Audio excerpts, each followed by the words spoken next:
Let's think about what's really going on with least squares from the perspective of projections. Consider a point y equal to y1, y2, y3. In this case, I'm going to think of a three-dimensional vector because I can actually sort of draw 3 dimensions. And then after this, you're just going to have to sort of extrapolate your thinking into n dimensions. So imagine if my y is a point in R3.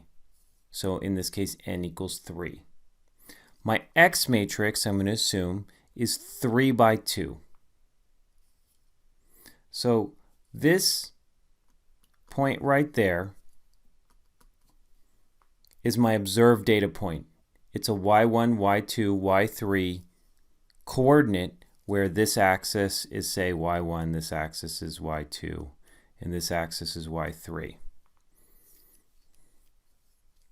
The red plane,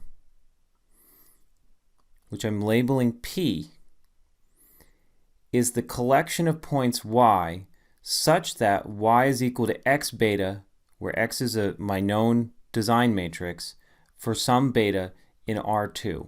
That exactly defines a plane of 2 dimensions. It's the collection of all points that are linear combinations of 2 points plotted in 3-dimensional space. So the projection of this vector onto the plane is exactly what least squares is obtaining for us. It is finding the best point in that plane closest to our observed data y. That point in the plane is y hat. So y hat is exactly the point that is the projection of the observed data point onto the plane defined this way right here.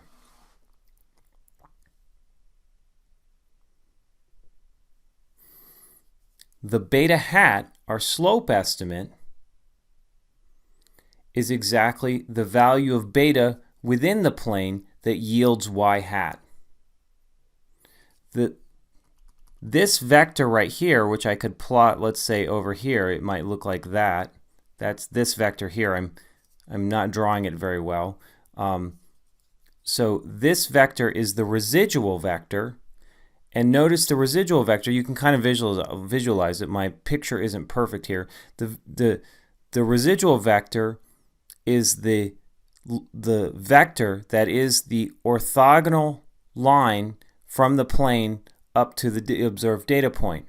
So it is orthogonal to every other point on the plane.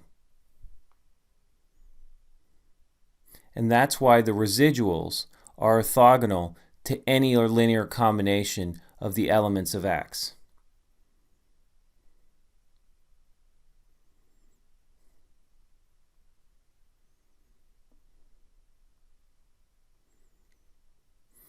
What we found when we found that X transpose X inverse X transpose, that converts from Y to Y hat. That linear operator is the projection operator. It projects the point y equal to y1, y2, y3 onto that 2-dimensional space. So that is exactly the projection operator, in this case from R3 into R2, that takes any point in R3 and projects it onto that specific plane. Therefore, we often call this matrix right here, X transpose X inverse X transpose, we often call it the projection matrix.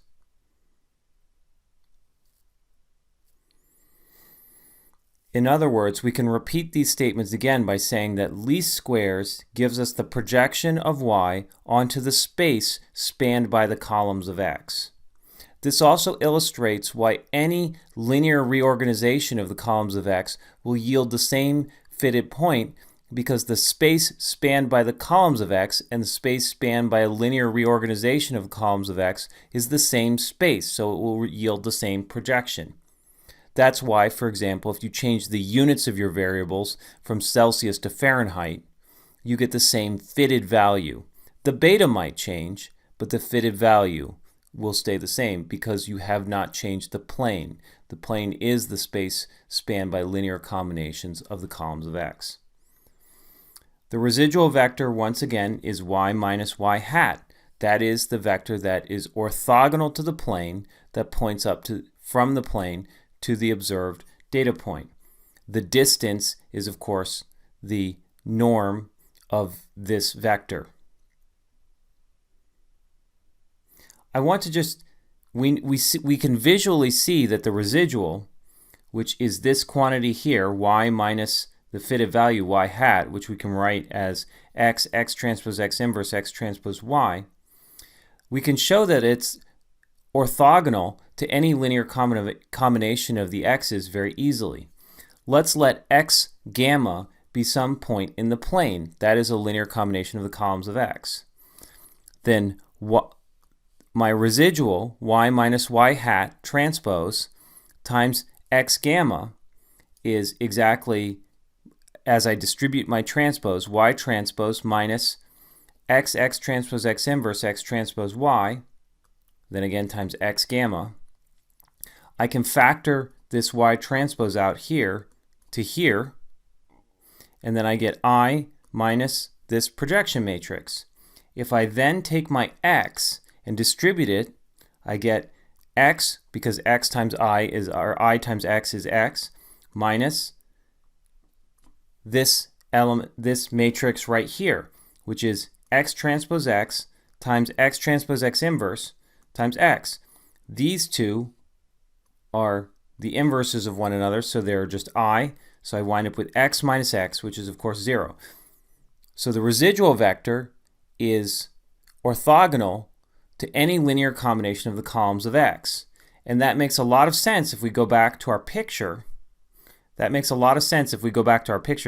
drawing of the residual vector. Think of the residual vector as this, it's this vector right here. So if I were to move it around the plane, you can see that it will always be orthogonal to any point in that plane. And the plane is defined by points like x beta, where I just wrote down here as x gamma.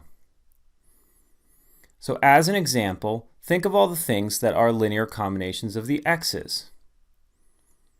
So gamma, for example, could be, in my two-dimensional example, it could be 1, 0, or gamma could be equal to 0, 1. That simply picks off the first column of the x, that picks off the second column of the x. Also notice, and so what the result is saying is that the residuals are orthogonal to any of the specific columns of the x. Take, for example, when you have a regression with an intercept, then one of the columns is a vector of 1s, and saying that the residual E, the residual is E transpose is y minus y hat, that E transpose times Jn equals 0 is simply saying that the sum of the residuals is exactly 0. And so this is often repeated, that the sum of the residuals is 0, but it's only true if a vector of 1s or is represented in the design matrix, either explicitly or as a linear combination of the other columns. So let's reiterate. The mapping y to x transpose x inverse x transpose y projects a point onto the plane, and the mapping y to I minus the projection matrix times y converts y into the residual. So these are two important linear operators, and I forgot my parentheses right there. Note, both the projection operator and the residual operator are both idempotent and symmetric, and also I would add, we can simply multiply them together using the tricks we've done a bunch of times now already. They're orthogonal to one another. I would also like to note, as the final component of this lecture, that we get the same y hat for any x tilde that is x times w, where w is an invertible matrix. Let's go through this. The plane defined by x tilde is equal to the collection of y values such that y is equal to x tilde times gamma. However, we can simply write that as the collection of y values such that y is equal to x times w gamma.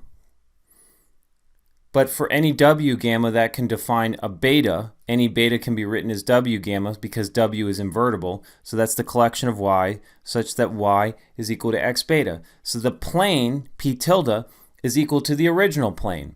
So any, isomorphic transformation of x will yield the same plane, so thus the same projection, so the same fitted values. So y hat will be the same because the plane is the same. And that is why we get the same fitted values if we convert the units of the columns of our X matrix, or if we do any invertible linear reorganization of our X matrix.